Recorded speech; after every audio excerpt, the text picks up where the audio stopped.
मसूद राजा सुहेल देव की स्मारक पर वो नहीं गए। राजा सुहेल देव ने ही युद्ध में सैयद सलार मसूद गाजी को हराया था, इसीलिए अब बीजेपी ने इसे लेकर ओवैसी और ओम प्रकाश राजभर को टारगेट पर लिया है। दिलचस्प बात यह है कि ओवैसी सुहेल देव समाज पार्टी के ओम प्रकाश राजभर के साथ मिलकर उत्तर प्रदेश में चुनाव लड़ रहे हैं। अनिल जी, ये तस्वीर हम देख रहे हैं, ओवैसी अगर सजदा करने के लिए पहुंचे और राजा राजभर के स्मारक पर वो नहीं गए, इससे आपत्ति क्यों है आपको? आपत्ति मेरा सवाल है, और ओवैसी से हम क्या उम्मीद कर सकते हैं जो वंदे मातरम भी नहीं कर सकते। मां भारती का जयकारा करने में भी जिनको अफसोस होता है, हम उनसे तो बहुत उम्मीद नहीं कर सकते। लेकिन ओम प्रकाश राजभर, जिसने महाराजा सुहेलदेव के नाम का सहारा लेकर पार्टी बनाया और राजनीति की रोटी सेकते रहे, खाते रहे, ये सैयद सलार मसूद कौन है? ये गाजी कौन है? देश का हमलावर है, देश को लूटने के लिए जो आया है, जो एक आक्रांता था। गाजी की उपाधि उसको इसलिए दी गई क्योंकि उसने हजारों हिंदुओं के सर को कलम करने का काम किया, मां बहनों की इज्जत और आबरू को लूटने का काम किया।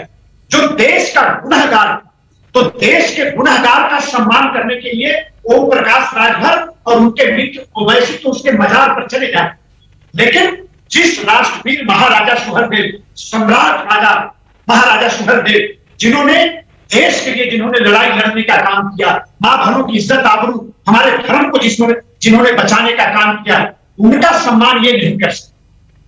तो अफसोस है इस बात कि देश के गुनहगारों का अपमान, गुनहगारों का सम्मान और देश के महापुरुष का अपमान ये समाज नहीं बर्दाश्त कर सकता, ये देश नहीं बर्दाश्त कर सकता, ये राजभर समाज करते ही नहीं बर्दाश्त कर सकता।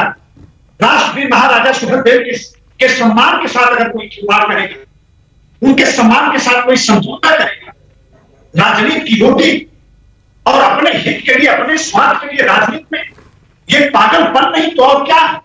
अब ओवैसी साहब या वो जिस कम्युनिटी से आते हैं, वो अगर गाजी को मानते हैं और वहां मजार पर चादर चढ़ाते हैं, इस बात से तो आपको आपत्ति नहीं होनी चाहिए ना? लेकिन नहीं आपत्ति है, जिसने हमारा धर्म को लूटने का काम किया हो, पहले बार भगवान श्री राम की अयोध्या पर हमला करने का जिसने प्रयास किया हो उस काल में, जो गजनी का रहने वाला हो, भारत का नहीं गजनी का रहने वाला, और गजनी का जो पंजा हो, और जिसके साथ महाराजा सुहेलदेव की लड़ाई हुई, हमारे पुरखे के साथ जिसने जंग लड़ा हो, युद्ध लड़ा हो, और हमारे पुरखे ने देश को बचाने के लिए लड़ाई लड़ी, वो देश को लूटने आए, वो देश के दुश्मन है, आक्रांता है, उनका सम्मान होगा। हमें क्यों नहीं, हमें क्यों नहीं इसका अफसोस हो? हम क्यों नहीं उसका विरोध करें? इससे बड़ा अब बहराइच की ही धरती पर, महाराजा सुहेलदेव की ही धरती पर तो सैयद सलार मसूद गाजी का सम्मान। लेकिन ओम प्रकाश राजभर जो असदुद्दीन ओवैसी के सहयोगी हैं, उन्हें इस बात से कोई आपत्ति नहीं है। ओम प्रकाश राजभर ने इस मामले में टिप्पणी तक करना अभी मुनासिब नहीं समझा है। नहीं, उनको अफसोस नहीं होगा, ये पहली बार नहीं होगा। अभी ये कुछ दिन पहले कौमी एकता के साथ अफजाल अंसारी, मुख्तार अंसारी के पार्टी के साथ भी गठबंधन ये बना चुके हैं। इन्हें क्यों अफसोस हो? इनको महाराजा सुहेलदेव राजभर जी के सम्मान से कोई लेना। अच्छा अनिल जी आप रुकिए क्योंकि ओम प्रकाश राजभर पर सवाल उठ रहे हैं, तो इस मामले पर अब उनकी सफाई भी आई है, वो भी आपको सुननी चाहिए। उन्होंने क्या कहा है ये सुनना बहुत जरूरी है। वो गाजी के अनुयायी, हम सुहेलदेव के अनुयायी हैं, ये क्या नाम है, चौधरी चरण सिंह के अनुयायी हैं, ये जो है अपने वंशज के अनुयायी हैं, सब अलग अलग हैं। तो इसका मतलब थोड़ा भाजपा में रहे भाजपा में रहे तो सब ठीक है, अब भाजपा में न रहे तो सब गड़बड़ है। भारतीय जनता पार्टी को पीड़ा क्यों हो रही है, हम ये नहीं समझ पा रहे हैं। इनको पीड़ा क्यों हो रही है? ओम प्रकाश राजभर ओवैसी के मिलने से इनको पीड़ा क्यों हो रही है? ये आज के 10 साल पहले इनको गाजी याद क्यों नहीं आते थे, सुहेलदेव क्यों नहीं याद आते थे, आज क्यों याद आ रहे हैं? अरे मैं तो कह रहा हूं कि यह देश मुगलों का गुलाम था, यह देश अंग्रेजों का गुलाम था। तो आप गुलाम बनाने वाले लोगों के वंशजों के तो साथ लिए क्यों हो? आज उनको उठा के देखिए, उन्हीं महबूबा मुफ्ती से कश्मीर में समझौता करते हैं सरकार बनाने के लिए, दिल्ली में सरकार बनाते हैं शहनवाज हुसैन। अब बताइए अनिल राजभर जी।